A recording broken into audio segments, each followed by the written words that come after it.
Hey, everybody, and Hey, welcome. I've got Chad from hey, Bob. Titfos, Thank you.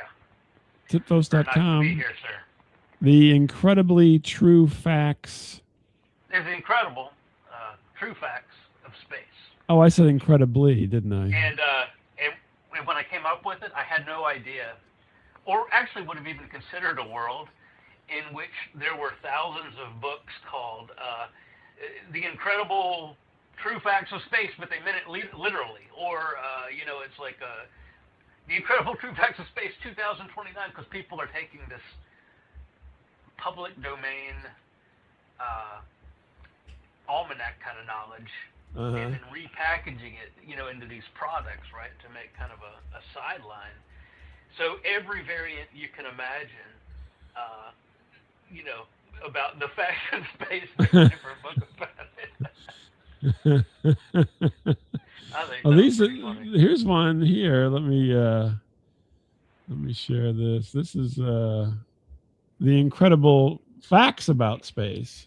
There we go, man. And And then there's, it's not the true ones, though. It's only the yeah. incredible ones. Well, Here's yeah. amazing ones, right? These people weren't in touch with anything. They were just recycling public domain And then this content. was interesting facts. So they're not even incredible. Yeah. And then you got Now the it is fun kind of fun facts. though if you consider that any of us could write our own facts magazine for kids, That's and, true. and these, There you is know something these almost, kids could end up with a book of facts that were like 98% true, but you put a yeah, few big ones well, in there that were just mind blowing. I wouldn't say that that's not already the case. Mm, that's true. That is true. That is historically proven to be true too, over and Yeah. over again. That's one Yeah, of I the things think that's I not think just if true; it's hyper true. I think if you got 80%, then you're doing pretty good. Yeah, I think we're, that's we're lucky to get over 50. Like 55% is probably the positive, don't you think? yeah, yeah. It's very hard to know how feelings will change about different things, and if you're just being an intellectual about a subject, I could see how you could talk yourself into several different positions depending on some bigger picture belief systems you had pinned down already. Yeah. So so it is very subjective, and then the point of view of someone with 110 IQ and above comprehending it all, and somebody maybe 100 and below, Hmm. well, those are different realities too. So Yeah, it exactly. makes it kind of hard. You gotta pick. It's like old Uncle Festus used to tell me. He said when you're driving down the road, and you got one lane going off yonder, and you got Hmm. another one going off about right here. You just Right. gotta Yeah, that's right. you just gotta pick the one in the middle. That's right. So there's different points of view, but sometimes you just must focus yourself, young man, right there in the middle of the lane. There you go. Now you actually have written a book Yes. called The Incredible True Facts Yeah. of Space as well. So you had the website for years though. The website has been around Since like for 2004, I there think, you pretty go, much. for over 20 years, but the book you're This is kind of just doing it out all on ebook backwards here. right Usually now. the book comes This out. isn't available. this printed book is like October. The ebook version Oh, is okay. available now, and the cool part about that is that if you're already paying for another Kindle membership, then Hmm. it's free to read. Oh, well, there you So go. it's like a lot of people have extra Kindle features, some type. So or even Amazon Prime features. So Right. That's fun. interesting. Yeah. I guess, well, you get certain ones with Amazon Prime anyway, but I think Yeah. there's other add ons that What you can do as well. So, it might. I don't know. And they used to have one that was they would read the books to you, so you could be, right, right. a part of that service Audible. as well. Yeah. But But then I think they own they may have Audible. put it with something. I think they created something else and then put Audible and that together, and maybe they Oh, call it Plus. gotcha. Oh, You there know, goes your lights. now, everybody's got a different Plus version. Right? There's like this Chad Bowers, but then there's Chad Bowers Plus. Yeah, there you go. $5 more a month. $5, right? The plus is usually a $5. They should have called it, Prime 5 because it's all $5. I want to start that right now. Like I'm gonna 5 get and rid of. under. Everybody's doing plus. We're gonna do 5. What do you Yeah. think? Titfos Well, 5. it's a solid number. You know, Yeah. I've always was partial to it from the time I was a child because they And it's an odd number, which I enjoy odd numbers. So it truly is. Yeah. yeah. And it So looks that odd. way, yeah. You know. Even numbers, I'm not so. Even numbers are kind of It's a shady. number. We Yeah. have 5 fingers. It's true. Well, some people have 6, but it's okay. Frank was talking about something neat the other day. He was talking about how it was interesting to him, since like a lot of native cultures in North America didn't develop a written language, Hmm. and he was saying that he didn't know why that was, or maybe they just didn't think about it, Right. and it was a great thought, because I was having fun thinking about that after that, and I was just thinking my take on it would be that, like, some cultures, if your meaning were based around family relations and you had a strong oral tradition, Hmm. I could see how you would see it as a real step down to transfer this magic knowledge just onto some common thing, that anybody could have at once. Right. It's Yeah. kind of like, and then the really important life lessons, maybe you don't even want to teach some of them until the person's at a certain age or is past a certain ritual. You might want to keep those truths, off limits. So Mm. I can really see the advantage if you were a hunter-gatherer, kind of roaming kind of person, and how important the tribe and traveling would be, Hmm. and the interrelationships. I could see how you could decide that no, you'd be giving your magic away. You'd be giving the power away if you were to publish everything at once. That's true. Interesting. Yeah. Anyway, I write nothing about that kind of stuff in the book. It's not. It doesn't have anything to do with that. Yeah. I told you, Bob, on a last podcast, one of the last ones. Well, we did 3, so the first one. Right. Okay. That I started Titfos in the inner hell little wood box inside a Walmart, right in the Mhm. edge of Auburn, Alabama, out in Opelika. Hmm. So it was a funny time because store manager Darren Lacombe did not like having to run this booth. It was like this thing corporate out of Atlanta was making him do. And here he was in Montgomery, Alabama. No, Auburn, Alabama. And so or Opelika, Alabama.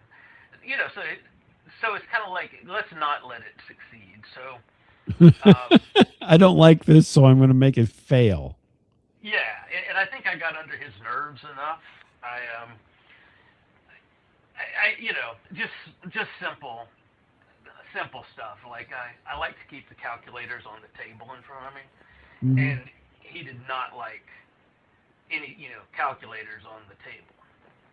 Oh, And okay. this is pre cell phone era, right? We used to entertain ourselves with calculators. Sure. I You did type anyway. words and whatnot, hold them upside down. Sure. Well, that's one level of fun. But you could also type in your father's birth. Right. Then you could minus how many years old his father was when he was born, and start doing some more math, and you find out what year that is. And then you start thinking about, okay, how far ago from now would that be me if my grandchild was looking in the future? Right.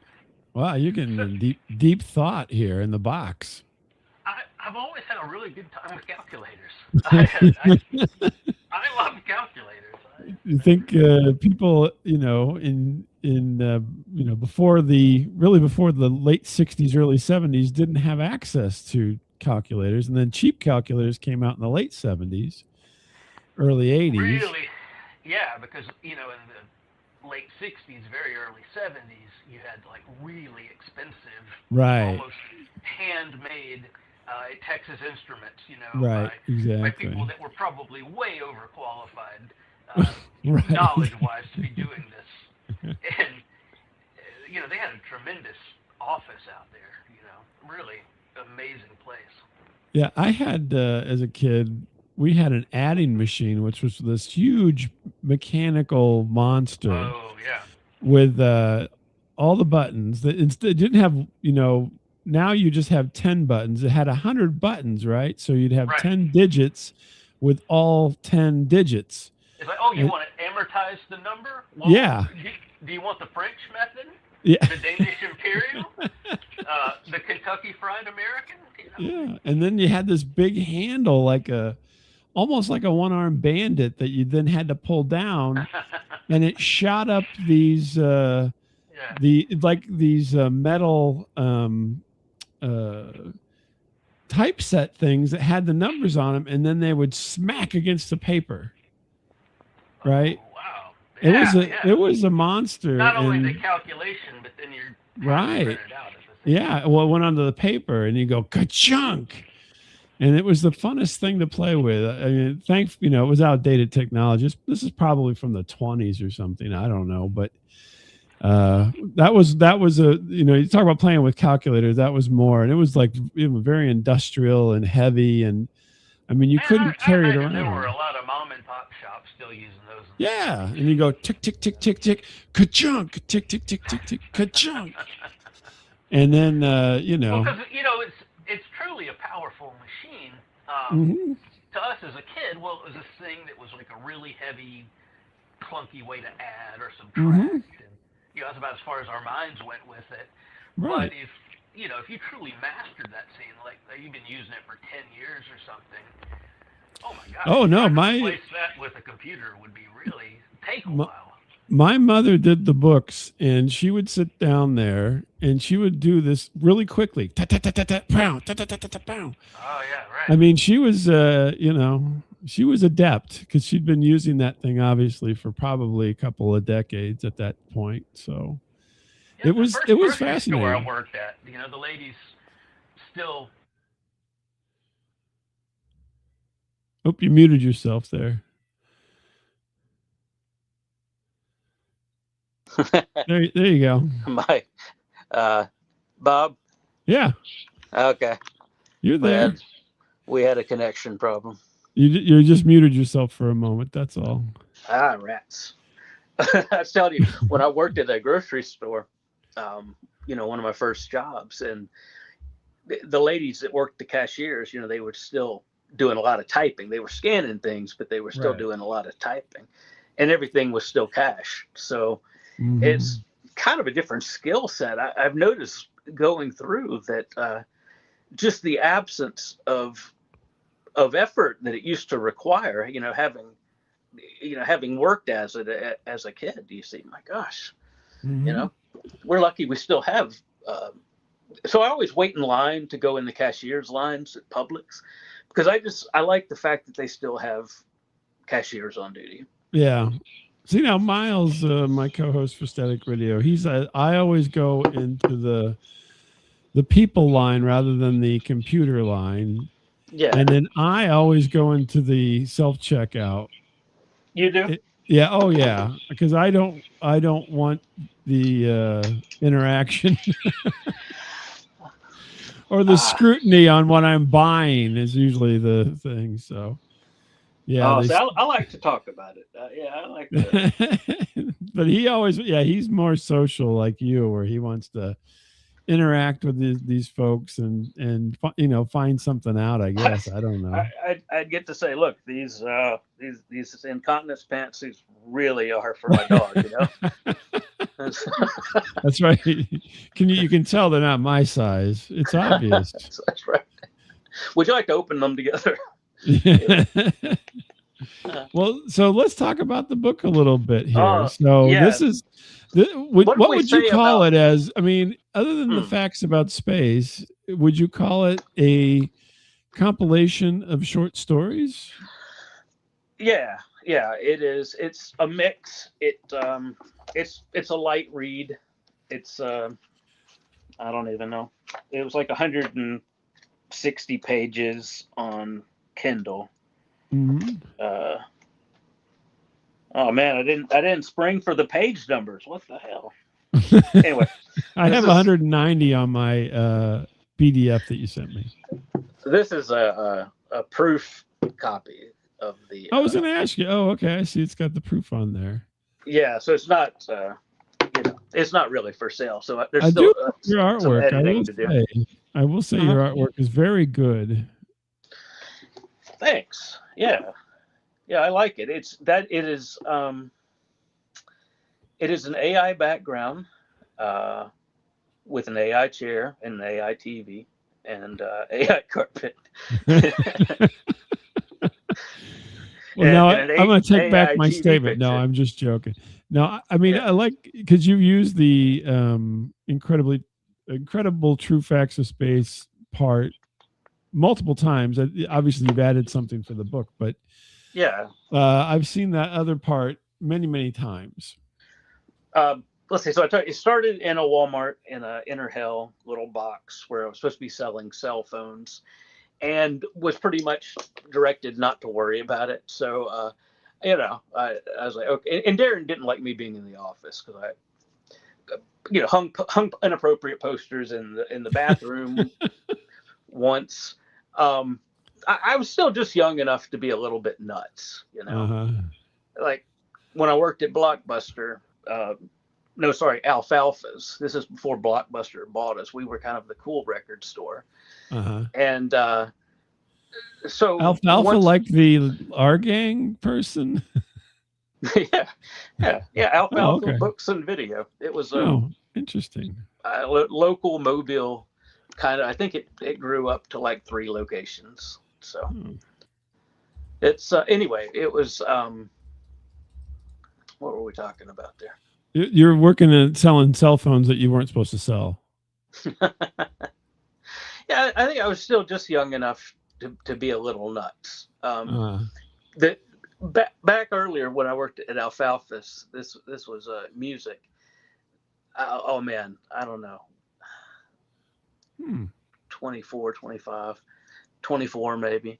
And so anyway, so I had a special sale, that we would refill your Zippo if you rented 3 movies, and after we'd become a Blockbuster, that wasn't considered. That wasn't part of the plan anymore.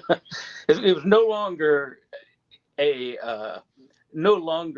bonus that we could offer to the customers. Oh man, they refill the Zippo, so you guys had like all of this lighter fluid under the counter.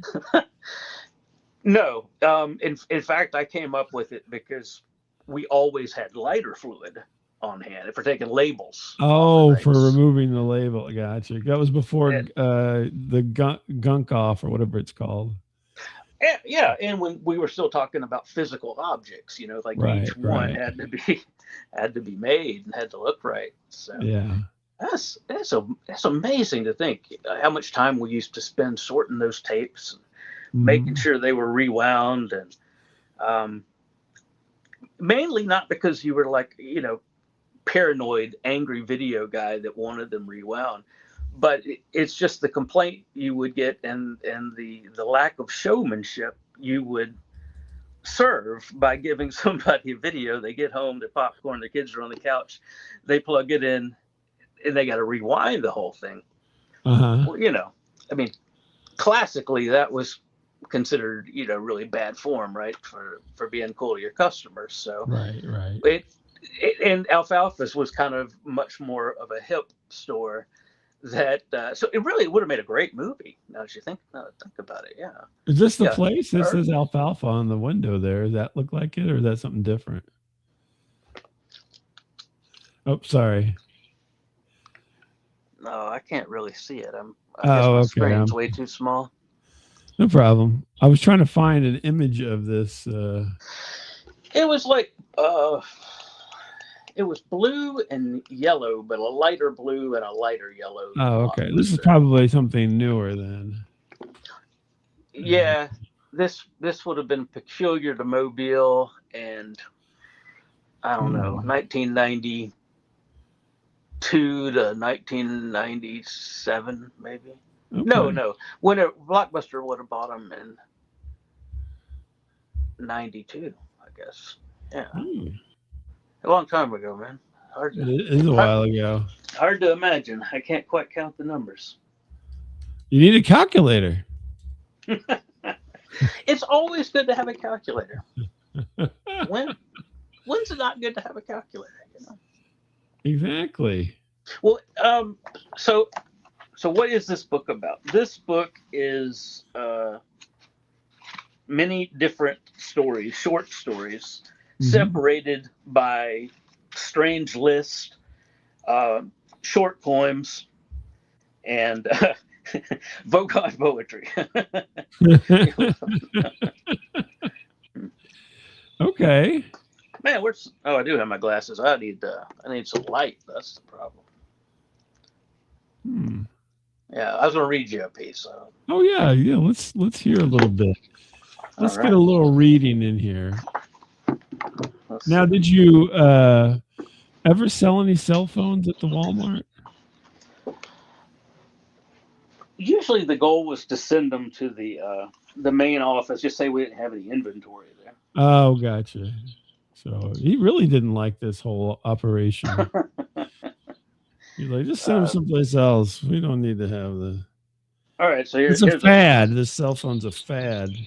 Here's for more of a list-like thing. This is an incredible true fact of space. Sure, the truth will set you free, but on Zlan, it will also stain your teeth permanently. You know, when you buy your next interstellar craft, don't get too hung up on the upholstery. I know a guy who can take care of that for you.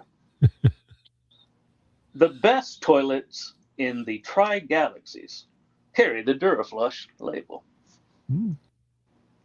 There's this planet called Earth, but watch out, they're carbon.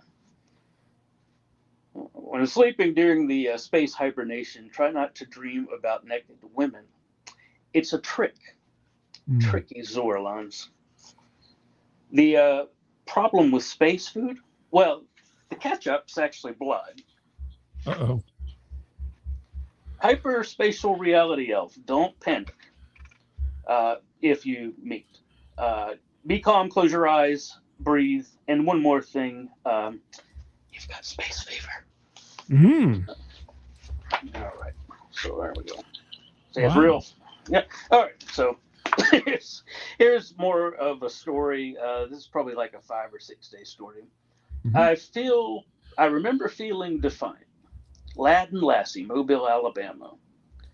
Oh, the days at Lad and Lassie, when the air smelled of crayons, rebellion, and the faint whiff of mischief.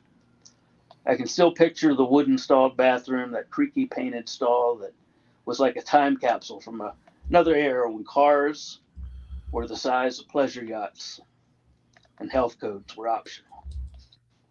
Anyway, it talks about Joy, this girl that was really tall. That's all I remember. And it talks about square dancing, some other things. Wow. And then there's some more abstract things like the haunted video game parlor. And it's a story about Draculas are involved, alien robots, a 900-foot tall mechanical Michael Jackson. Swept his neon green laser eyes across the desert, incinerating the bats in a fury of bursts. The Dracula Telethon blared from the arcade speakers, hosted by a count, a caped count. He raised funds for diseased and socially challenged children. Just then, a man in a Lemon Pledge outfit came out in costume, sang just like Sammy Davis Jr., Glass Eye, everything. Frank was down there kicking his shins, drawing more laughter, piles of donations. A cameraman, motorcycle, even a dinette set with 100 yards of carpet were given away, as the crowd cheered. Inside, Boomer and Vishnu played on. Boomer, pausing the joystick, drove a virtual car while Vishnu fed him rice and sweet milk lassie, her laughter echoing. You're the best dental assistant alive, Boomer. Anyway, so it's a love story between this cat and a Dracula telethon that goes on. And what is a Dracula telethon? Yeah, like Dracula's, like it's not in the book, don't worry, but I have hundreds of Dracula said things that sounds like some kind of Jeff Foxworthy kind of Dracula says. Let me get some water, because this Dracula says, I want your blood, right? That's the one everybody knows. Right. That's your common. You may be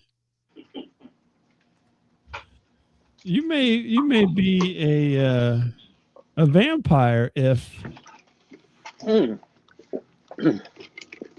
if you don't purchase my eye cream.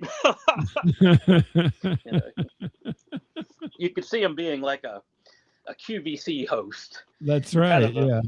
It's kind of the 120 minutes version of QVC that never happened. Wouldn't that be awesome? Now it's nighttime QVC. Yeah, exactly. Yeah, I think you should do an infomercial for your book. Yeah, that's a good idea. Yeah. Well, this kind of is, but it's not exactly, because you need to have somebody who's a little more smiley and ingratiating. Well, I like seeing your cartoon cat avatar. I see it on LinkedIn, all the time. Yeah, that's true. It's all over LinkedIn. They wouldn't let me put it as my picture, though. So I got a strongly worded email about that, or message that I could not have the cat be my image. Oh. Apparently, they want you to be professional on LinkedIn, although they'll let me post about people farting. Your posts always stick out on LinkedIn, because LinkedIn is like, let me vomit something the person I'm kissing up to and in corporate said. Let me tell my ex-boss that just got a better $10 million parachute deal. Let me tell them that I really appreciate what an asshole they were. Yeah, but, exactly. But so you read through LinkedIn, but for certain marketing groups, it's and it depends if your buyers change jobs a lot in like really specific industries. They're probably all over LinkedIn, because about after 10 years you've met enough other people in the same industry that you kind of form these ad hoc social networks, and you got a lot of intelligence between places. So that's always kind of a neat thing to see, and neat to see how it affects just everything else. Yeah, I'm incredibly surprised that people actually take the time to look at my content on LinkedIn. It's the only kind of real stuff up there is that blue cartoon cat, right? Signs that you might have car trouble. Okay. Fire. Well, that would be bad. Fire under the dash and hood Uh-huh. Fire under the hood spreads to the interior. Oh, that's bad. Yeah. Uh, the windshield melts while the wipers. It's too dark for me to see, man. That's, You need some of those glasses that have the little lights on either side.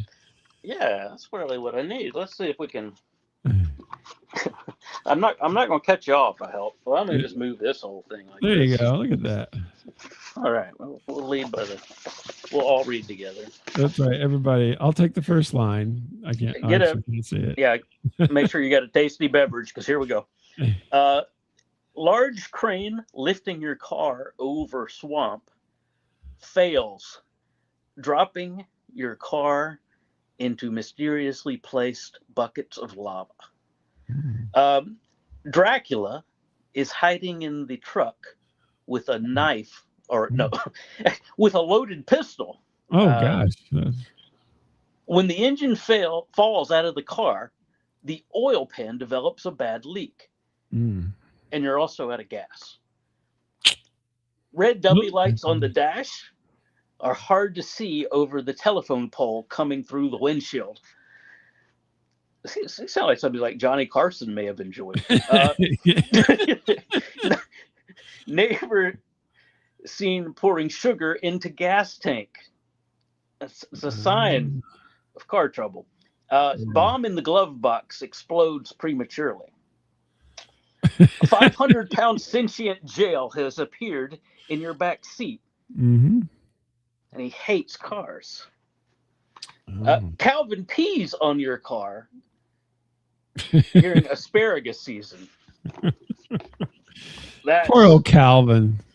I know, man. The guy that never did any licensing because he never wanted to sell his characters out. And, right. It happened. He fell in with a bad crowd. Poor Calvin, But he sorted himself out now. He's actually become a Buddhist monk. So. Oh, well, good for him. Mercury retrograde in fire sign Sagittarius ends water sign Scorpio. Battery's dead. Battery dead. That's bad news. That's very bad news. Yeah. So there's lots of fun to be had. Yeah, I love the Dracula thing in there. That's good.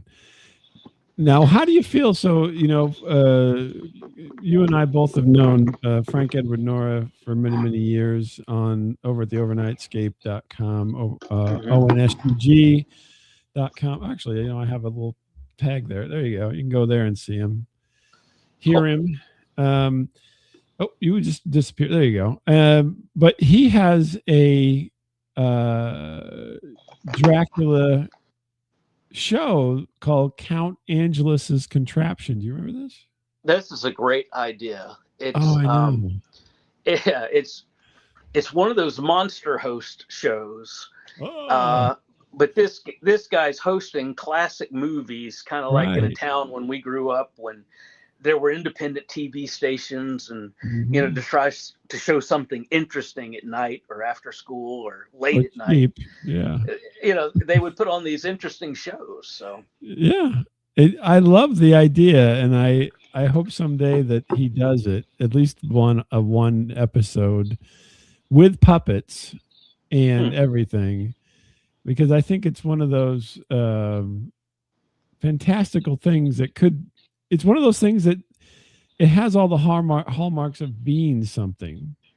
Yeah, and I think Frank would be a great personality to be dressed up into some kind of outfit and character, and actually be Count Angelos. The physical contraption has to be made behind him too, because it was right. Well, I think it should be made out of cardboard. But anyway, your Dracula things just reminded me of that. I'm sorry we got off on a tangent there, but because your Dracula references, I'm like, it reminds me of Count Angelus's Contraption, where he would put bad movies into some kind of machine, and then it would come out with an even worse movie. That was I think the idea that I recall. And then he had other people. There is oh gosh, what is the name of it? I'm gonna blank on it now. There Well, is a show in Canada that was on in the 70s, okay. and I gotta find it now. Um, Vincent Price actually did the intros for the show in his later years before he passed away, Oh, okay. and he like did them all over the course of a week. He went up there and did all these intros. Um, I and feel like I just can't remember the name of this thing, but yeah, I'm trying to I'm stalling while I'm looking to see if I can find it. I know it was. You know, the memories are very clearly video era quality. That's right. That's You know, right. stuff that was hard to upscale. You know, past Yeah. DVD levels for some reason, and yeah, you can't even actually reach DVD levels. No, that's DVD looks okay, especially with a Right. good upscaler. You can make with I got it. The Hilarious House of Frightenstein is the I did name not of it. remember that name, but yeah, maybe it just like it fell out of memory because it's like not a very good name. I don't know. Well, the funny thing was I found out about it. This is kind of like a tangent to Dracula and Count Angela's contraption. Yeah, I'm going to bring it up on the screen here, so you can see it as well if you'd like. And because there it is, Hilarious House of Frightenstein, and it was mainly this one actor. So here he's all made up here with the thing on his head, and then this is this kind of Igor type person there. But let me see if I can find. I watched. If you go, it's actually out on the free streaming things, and he does do a Dracula impersonation right there. Is his Dracula thing. Now, what no one knows, and I'll see if I can find a picture of this because it's quite interesting because of the fact that here's what I'm saying is it had all the hallmarks to be something great, but maybe it wasn't at the time. I'll see if I can find it. Sorry, I keep scrolling because this was the inspiration. I've heard the voice parts of it. I wonder if someone could take the voice sections and then reanimate the stories. You know, him as a host. It was a kid's show. Oh gosh, I wish I could find. Anyway, I'll tell you if I can't find a picture of it here. All right. Yeah, I wish I could make the screen bigger. I don't know. Oh, that's okay. Can't quite figure it out. So Mike Myers took inspiration from this because this guy had a character that was a mini-me. He is the originator of mini-me because he had his Dracula character, and then he had a small person, a little person dressed exactly like him, and he literally calls him the mini-me. That's a really great concept to come up with, and yeah, I mean it's a pretty original idea. So, and Mike Myers stole it wholesale. Did he credit the guy?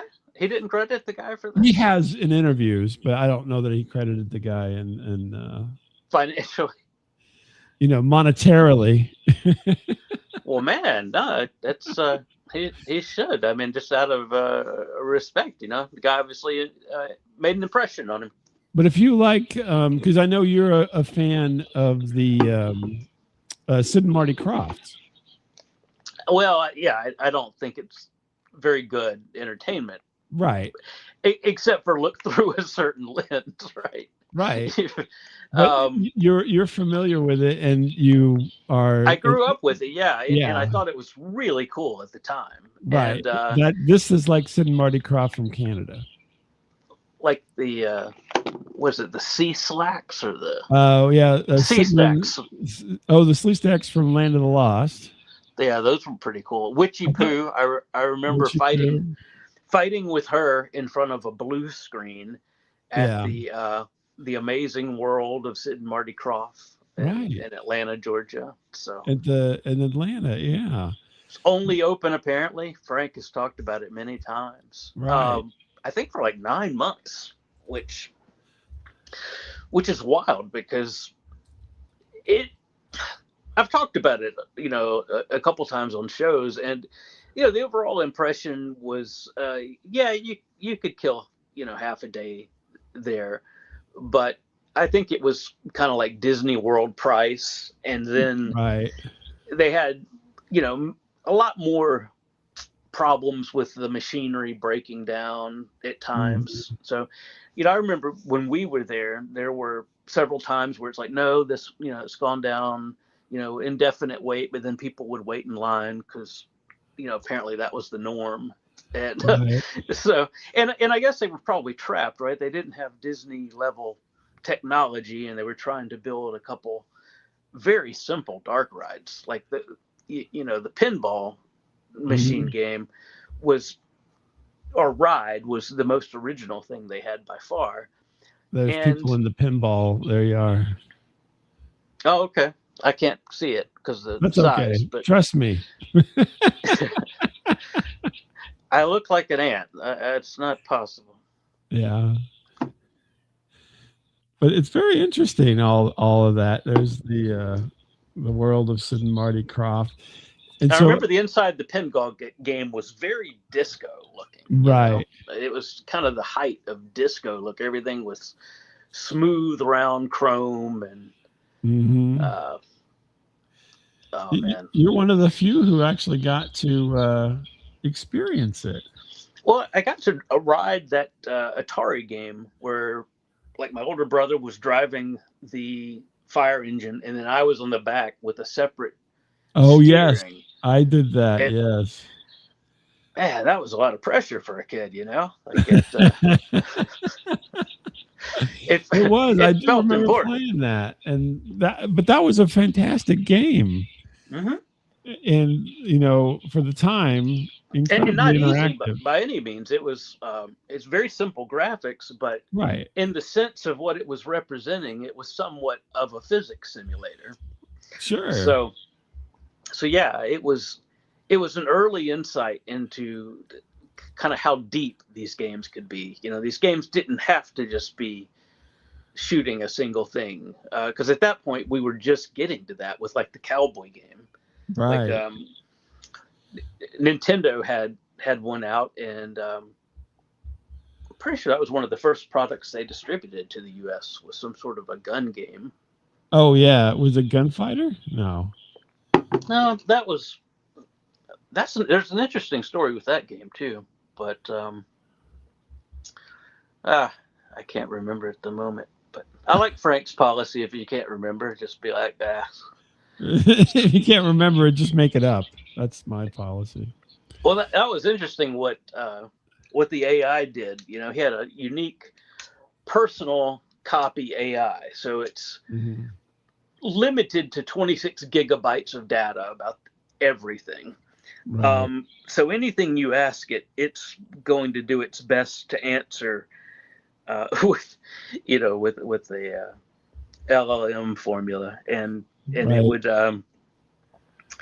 it made up things like there was a restaurant at Disney's Horizons at Epcot, and Frank was like, "Oh, well, tell me more about this restaurant," and it starts going into detail about what they served and how they served it, and it was so neat looking that The Right Stuff filmed a scene, and it's known for that. And it's like, none of this stuff is true, right? None of it's like, real.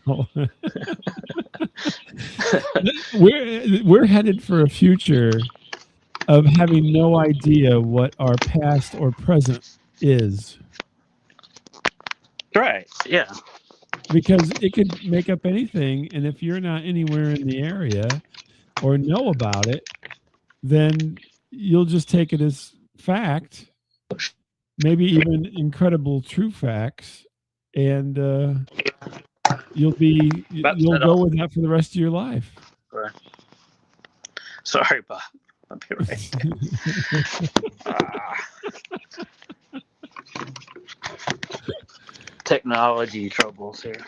Yeah, I think you need to get with a Gobo. I do.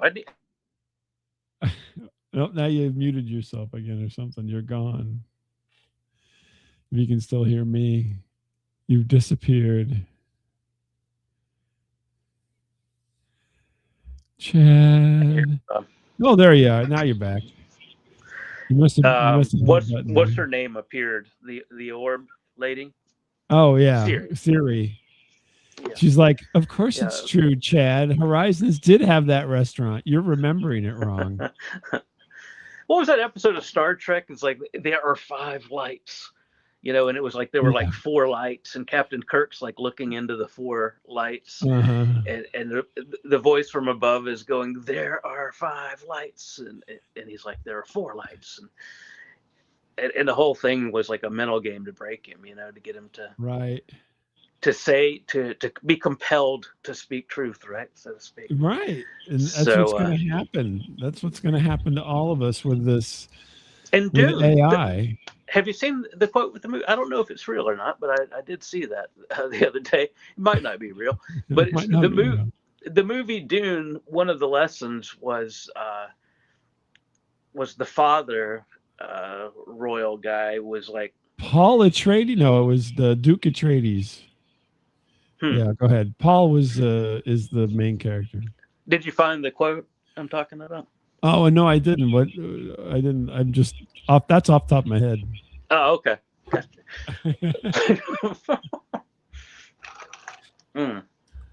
What kind of quote is it? Let's see. What's it about? Men will invent machines to think for them. Oh, gotcha. Then they'll use machines to remember for them. Mm-hmm. And then powerful, abusive men will take over the machines and use the machines to enslave all men. Right. Sounds about right. I was like, man, that is how you do it. You know? Yeah, I think it's a foolproof plan. Yeah. I mean, you know, I don't know how you counter it. We because, know. You know, we're all in our little fiefdoms, and we don't know the difference. Yeah. Well, except people who read the incredible True Facts of Space. Oh, thanks. Yeah. You know, I started writing weird stuff when me and my brother would take long road trips because my father's parents were from Connecticut and my mom were from, you know, Grove Hill, north of Grove Hill, and kind of nowhere above Grove Hill. Mm-hmm. And so we did a lot of road trips, you know, either to the country every other week and Connecticut once a year, once or twice in a year. And it's a really long drive, you know, so my father would find like every single thing you could do. And if you remember back then, if you were part of AAA, you could order trip kits. Yeah, trip kits, yeah. And so they would send you these little packages, and it's like, you know, you'll take this road, and here's some good places for lunch. Here's some good places for dinner, and you know, little mini reviews of them, and so you can just kind of plan the whole deal out with just these little cards. Mm-hmm. And of course, you had to be smart enough to take I-45 or, you know, I-65 north all the way until it hits I-85, and then you got to make that turn, right? Right. So it's complicated, you know. It's just as complicated as it is now, but people were able to do it without computers helping them. Right, without somebody talking to them the whole time. Exactly. Yeah. Well, maybe the navigator in the car talked to them, but it was a different type of talking to you. Man, yeah. Yeah. No, I kind of miss the days of not knowing for a while. You know, there's always that point in the road trip back before GPS where you would be lost. Right. And you would not know if you were, and then you'd finally come to a realization by a road sign or a landmark of some kind, and then you'd be like, "Oh no, we're not lost." Or you're getting so many miles to a certain city, so you imagine, eventually, we're on the right way at least. Right, we're on the right. Exactly. We saw, another city that we recognize, so we're on the right way. Yeah. And you don't have that in anymore. Alabama. I noticed growing up because I moved to Dallas, you know, for like 20, 22 years. Wow. And so the traffic growing up, you know, driving anywhere, you could kind of dead reckon because you were either going to be on I-10 east or west. You know, you go over to Pensacola, go over, catch that other road all the way down to Orlando, or you go west through Texas and keep on going out into California. You know, you take I-10 all the way. Right, I-10, yeah. And so my mind was always just northeast, west, south. You know, if something was northeast of me, I could get there. You know, just a combination of growing up and knowing the city and the fact that the roads were relatively normal. But then when you get to Dallas, one, it's never not under construction. You know, in the 20 something years I worked there, or lived there, there never were not major construction projects on several different interstates. And so I do not miss the hour-long drive in the morning and the hour-long drive in the evening. And that was probably, you know, one of the better commutes I had while living out there. So now I got a question for you because I was in the South recently, not like South Carolina, so not South like where you're at. Why don't they do construction all year round in the South? Because it never gets really too terrible. I still wait for the summer. Yeah, I probably should have overheard something about that at some point. Laura's father was a traffic engineer with the Alabama. You know, he lives in Montgomery. I'm from Mobile, and we met at Auburn. But Laura's father, James, in Montgomery, was Department of Transportation. I don't know exactly what he did in it, but you know, he did well there, and he was there for like 30 years. So whatever that would be. And but anyway, it's very technical, and it sounds you know, like a boring job, but to the people in it, they're all such engineers at heart that they love talking about soil viscosity and you know. Maybe if it gets to be a certain temperature, then it has problems with the concrete and stuff. Maybe, I don't know. I think it's like probably a couple choke points make, along with the fact that a lot of people don't like to do work, you know, especially if you're from the South and you're not really clothed for it and you're not really accustomed to it. The idea of like holding a metal hammer or something, or just holding a tool outside and hitting something when it's really cold and you're not used to cold, well, you know, most workers would rather not. And I think what's always been true in construction is if you've got 20 guys that, you know, always show up, other than that, they're not horrible. They're not a threat to anybody, but yeah, they kind of really don't care, but they show up all the, you know, they actually show up. Yeah.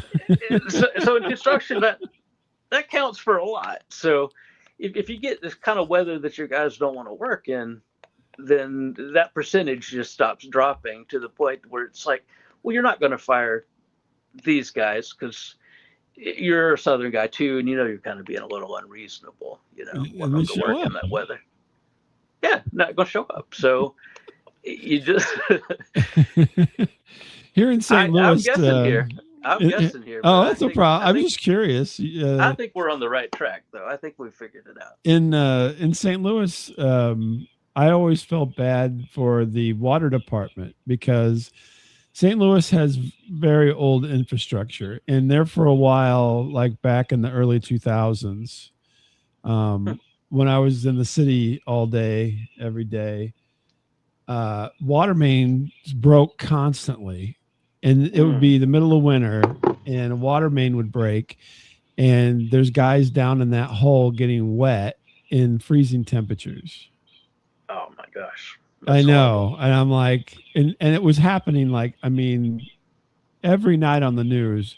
Water main at, Del Mar and, And Stinker. how do you not get wet, right? Right, That. It's exactly. And your hands get impossible. wet, right? I mean, they suited up and everything, but you're getting soaked down in a hole in Yeah. the middle of winter trying to wrangle the pipe. Uh, And I'm like, this has got to be the worst job in the world. Now, the funny thing was, and this is like late 90s, Mm. and this is another weird local thing because I know you like this stuff. Anyway, there was a guy who was a local wrestler. His wrestling name was the Giant Assassin. And I think he was like 6'4" or 6'5". He worked for the water department and he was in those holes. And I would see him, I would see the Giant Assassin. That's a horrible name. Well, he was down in a hole. It's not well on thought out, right? Because well, he was very popular. I think he's in the St. Louis Wrestling Hall of Fame. but if you were a giant assassin, right, it's kind of hard to sneak around. It's that's kind true. of I think that was. But he would like, be in Hampton. Did you see anything unusual today, sir? Well, there were. There There's a were giant 100 people assassin. in and out. But yeah, there was this one giant with a gun, and I was, I guess he comes to mind.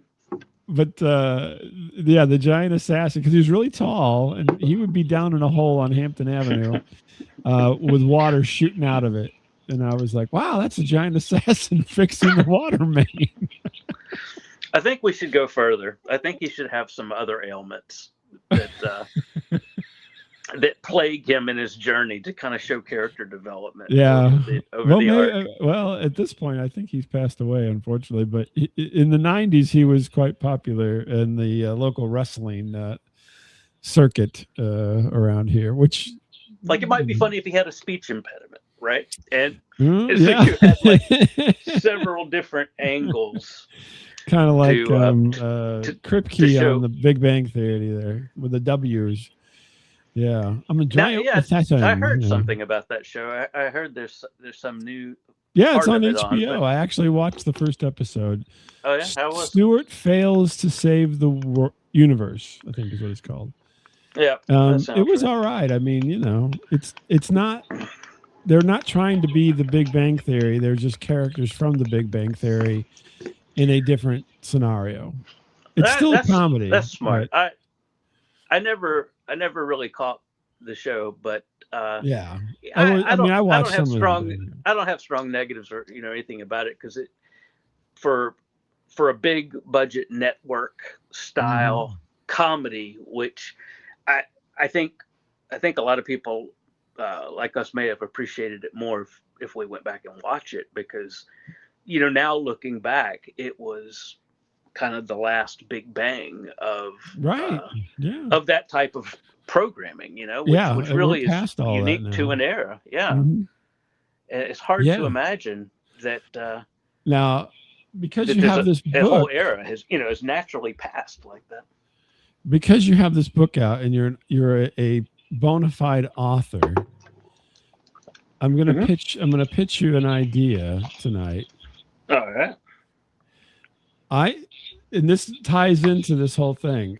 I am a huge fan of workplace comedies. You name a sitcom that takes place at a work work environment, a specific work environment, not just a generic one. Right. And I like those. Like there was a thing called Superstore, which was at a Walmart clone. Okay. Yeah, I haven't watched that one. That's a good one, right? I mean, and I'm rewatching News Radio, which was from the 90s with Dave Foley and Phil Hartman. And it's a great workplace comedy set. It was so funny. Yeah, radio at a news radio station. And I'm like, we are missing right now the quintessential workplace comedy. It could be at a pot store, a dispensary. I think that would be a really good workplace comedy to write. What say you, Mr. Chad? Well, you know, the comedy you just spoke about. Now it's like the two main people involved. Maybe it's it's a couple, and one of them is really from more what you would expect angle, and then one's really off type somehow, like super, religious and and really into it, Yeah. and show how that works out. I think their nemesis could run the liquor store next door. That I've got one in mind. We were going antiquing just the other week, and we drove, and we were hungry, and it was Sunday, and so we were like, where's open? Where's somewhere where we can get a bite real quick? Mm-hmm. And so the only thing open was like a Arby's, America's roast beef. Yes, sir. Right. Yeah.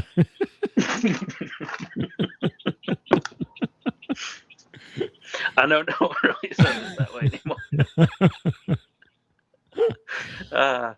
Remember when they had those big hats that were kind of vulgar? Yeah.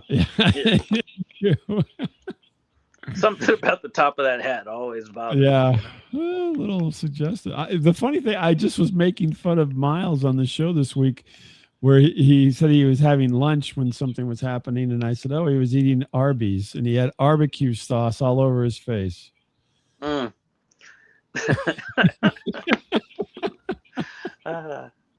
So it's funny how synchronicity, as Frank would I've got say. some stories about Arby's sauce. I used to collect it for a relative, friend of the family in the country, and it was an old guy.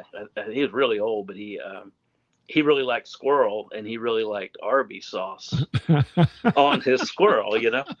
I can see that. I can see where that would help the situation.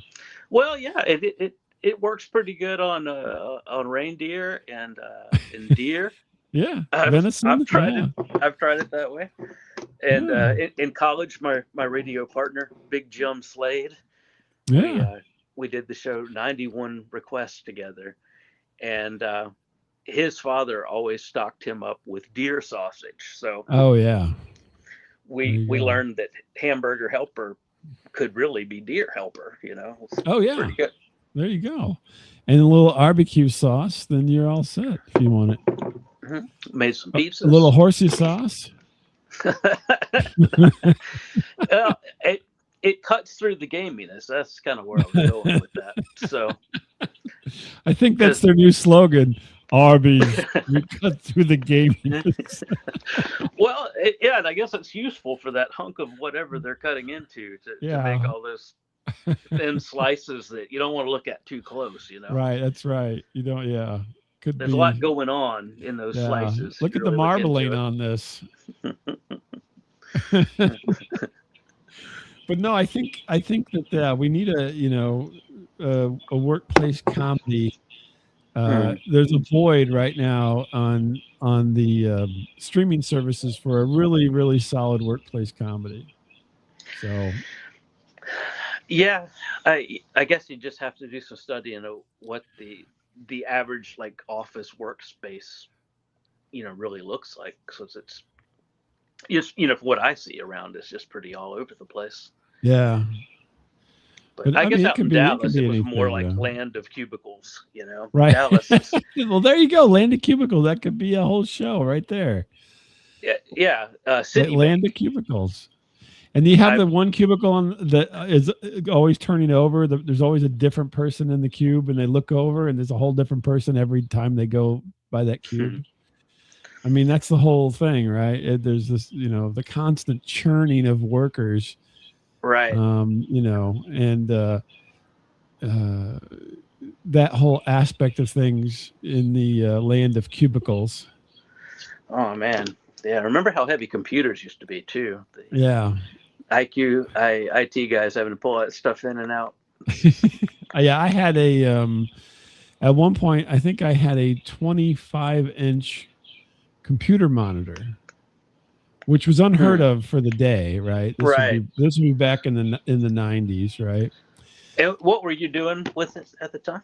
Well, it was holding the earth in place mostly, because it was so heavy that I got it because I wanted to have this big monitor, and I got somebody to sign off on it.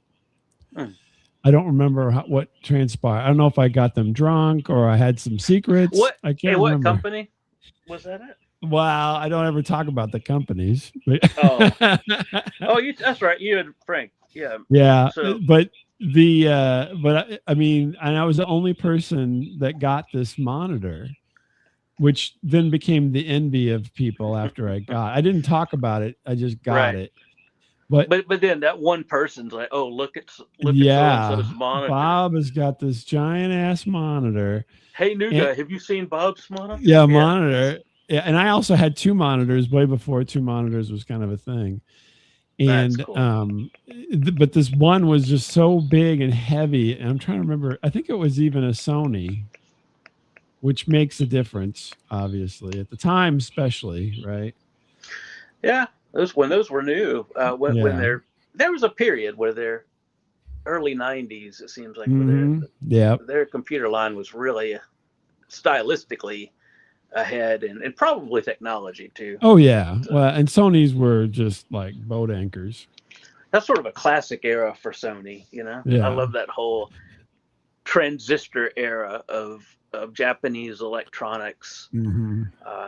Kind of through to the recent present. Like, to me, the Sony RS stereo systems of the 90s, that's kind of the ultimate, except for maybe the Nakamichi Dragon cassette deck we would need. But yeah, that's kind of like my favorite, what do you call it, switching system. And I think we ought to get one of those. Let's figure it out, Bob. I'll work on it. You never know. That's the hard though, because that's a lot of stuff, and the minimalist side of me. So I know. I'm trying not to have stuff. Yes. It's like, well, I've just got a really good sound bar now. You know, that's that's everything's in one space, and it's kind of zen not having wires go and connecting things. Or I guess they're wireless now. I don't know. Some of them are, but the Bluetooth and whatnot. Yeah. Do you remember when Adobe Pro Logic came out for home? Yes. Oh yes. Oh my gosh, man. I had some of the Bose bookshelf speakers, which were really popular for a while and very expensive.